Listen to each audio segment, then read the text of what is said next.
Krisis yang menimpa raksasa properti asal China, Evergrande kini membuat pemerintahan China ketar-ketir.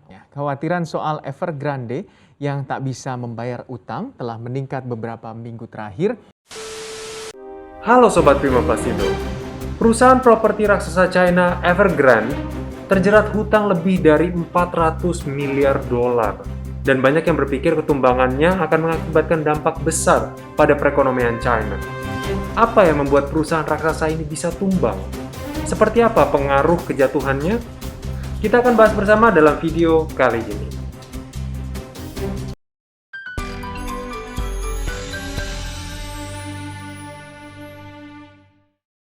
Sebelum mulai, jangan lupa untuk subscribe channel ini agar Anda tidak ketinggalan informasi informatif dan juga berita terbaru seputar industri dan bisnis plastik. Evergrande adalah perusahaan yang sempat booming perkembangannya dalam sektor properti China. Bahkan terakhir sempat memiliki salah satu tim sepak bola termahal China dan juga merambah ke industri otomotif elektrik. Evergrande memiliki 1.300 proyek yang tersebar di 280 kota yang berbeda di China yang dikenal dengan kualitas bangunannya yang di atas rata-rata. Memang, dengan boomingnya sektor properti di China dan tingginya permintaan di berbagai megacity seperti Beijing, Shanghai, Shenzhen, proyek-proyek pembangunan yang dipegang oleh Evergrande memiliki nilai yang fantastis.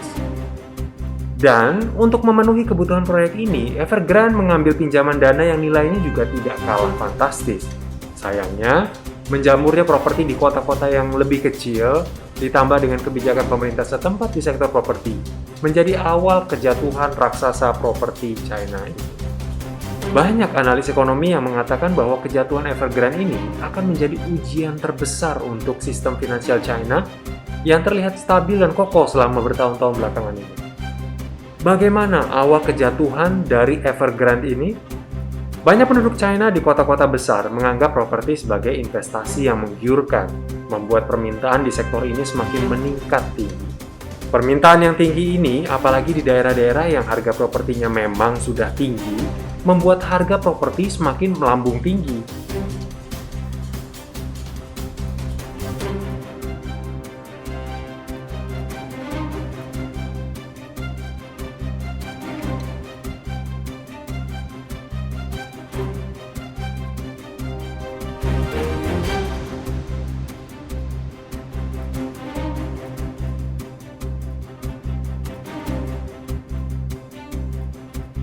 Tapi juga membuat semakin banyak keluarga tidak memiliki daya beli untuk menjangkaunya. Oleh karena itu, pemerintah China mengeluarkan regulasi ketat sehubungan dengan pemberian pinjaman perusahaan properti yang bertujuan untuk menurunkan harga properti sehingga lebih terjangkau. Hal ini memaksa banyak perusahaan untuk menawarkan banyak diskon agar dapat mempertahankan cash flow perusahaan. Komentar dari Mark Williams, pengamat ekonomi dari Capital Economics. Regulasi keras ini nampaknya menjadi hantaman keras untuk Evergrande yang mengandalkan ketersediaan pinjaman dana pemerintah untuk menunjang berbagai proyek raksasa mereka. Ditambah dengan menjamurnya pembangunan apartemen-apartemen dari developer lain yang lebih kecil di kota-kota lain, daya beli masyarakat di kota besar jadi menurun, sehingga walaupun sudah didiskon, pemasukan tidak kunjung meningkat.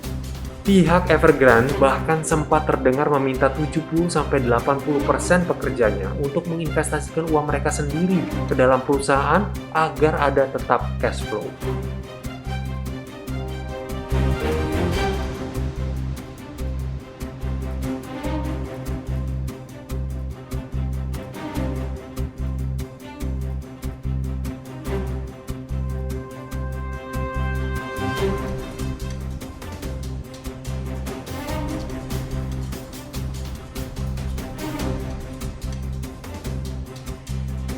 Walaupun begitu, Evergrande dilaporkan bahkan sudah tidak mampu untuk membayar bunga cicilan pinjaman mereka. Nah, dari sini, Evergrande mulai kelihatan jatuh. Raksasa besar properti China ini mulai rubuh. Bagaimana efek kejatuhan dari Evergrande ini? Sudah pasti ada banyak sekali pihak yang terimbas, termasuk ribuan investor, supplier, dan juga pegawai dari perusahaan ini, yang telah memohon pihak pemerintah untuk turun tangan membantu dalam masalah ini. Saya putus asa, perusahaan kami sudah bangkrut, tidak mungkin beroperasi kembali. Komentar salah seorang pegawai Evergrande. Gelombang demi gelombang demo dan protes terus dilancarkan pihak pegawai Evergrande yang meminta perusahaan untuk mengembalikan uang mereka yang ditanamkan dalam bentuk investasi. Tidak hanya para pegawai, banyak supplier yang juga berbondong-bondong mendatangi kantor pusat Evergrande di Shenzhen untuk menagih pembayaran mereka. Mereka berhutang lebih dari $1 juta dari kami, ungkap salah satu supplier. Saya khawatir saya tidak akan menerima uang saya, jadi saya ke sini, ke kantor pusat Evergrande, untuk melihat apakah pihak manajemen mau membuka dialog untuk masalah ini. Ujar salah seorang supplier berusia 62 tahun yang jauh-jauh datang dari kota Wuxi untuk menagih pembayaran sebesar $5 juta. Dan masih ada banyak supplier lain yang menuntut pembayaran dengan nilai angka yang tidak kalah tinggi. Belum lagi, di momen kejatuhannya, Evergrande masih memiliki kewajiban menyelesaikan 1,4 juta unit apartemen yang sudah terjual sebelumnya. Menambah panjang daftar orang-orang yang terdampak oleh bangkrutnya raksasa properti China ini.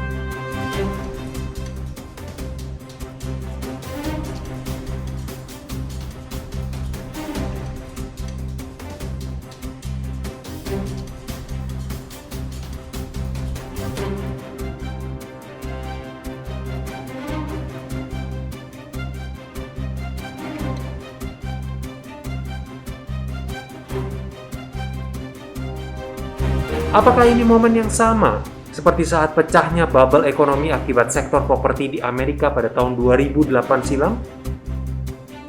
Apakah ini akan ada efeknya juga terhadap perekonomian dunia, terutama di Indonesia? Kita akan bahas di dalam video berikutnya. Oleh karena itu, jangan lupa untuk subscribe agar Anda tidak ketinggalan video berikutnya dari kami.